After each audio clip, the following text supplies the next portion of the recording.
Well, welcome to this week's tidbit, or video tidbit.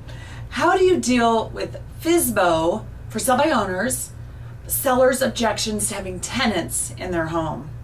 Well, this is a very common question that you might get. I typically don't really work with FSBOs or for sell by owners unless they've decided they want to rent their property. That's where I find a majority of my sellers is through the for rent ads on Craigslist or in the newspaper. So in that case, those sellers already want tenants. But let's say you're working with a for sale by owner or any seller and they bring up an objection. Now we'll cover more objections throughout these video tidbits, but whenever you hear an objection in a sales situation, which this is what that is, you're trying to help the seller decide yes, they want to go with you, right? Whenever you hear an objection, that means it's a buying signal. That means they're open to doing the deal with you. They just need more information. They just need to understand why. So the first thing you want to do when you hear an objection is to empathize and try to clarify. So clarify, empathize and clarify. Okay. Oh wow. I understand you might not want tenants in your property. That does sometimes have a negative connotation. But what is it that bothers you the most about having tenants in your home? So I'm empathizing, but then I'm clarifying, because what is it that bothers that seller about having tenants? Maybe they're worried that they're going to trash the home. Maybe they're worried that if they don't pay, you're not going to pay them. Maybe they've just heard horror stories.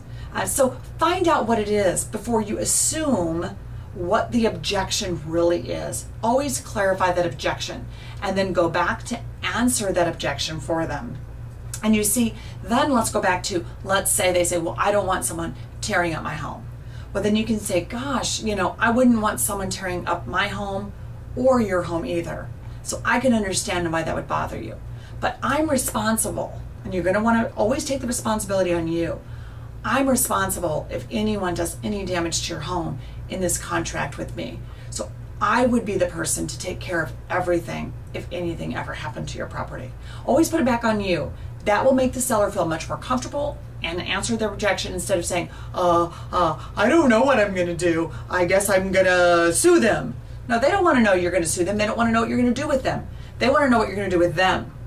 Between you and with the seller, not with your tenant. So but what happens between you and your tenant is not relevant to the seller. They just want to feel comfortable that you are the person that's going to take care of the situations. So having tenants in their home may not be the real objection. The other kind of thing you can say about this one is you could say, if you kind of clarify what it is that they want, you can also say, I wouldn't just want tenants in my home either. And I wouldn't put just tenants in your home.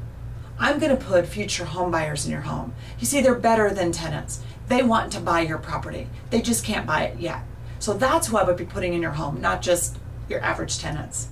Hope that helps you out with today's video tidbit, and see you next week.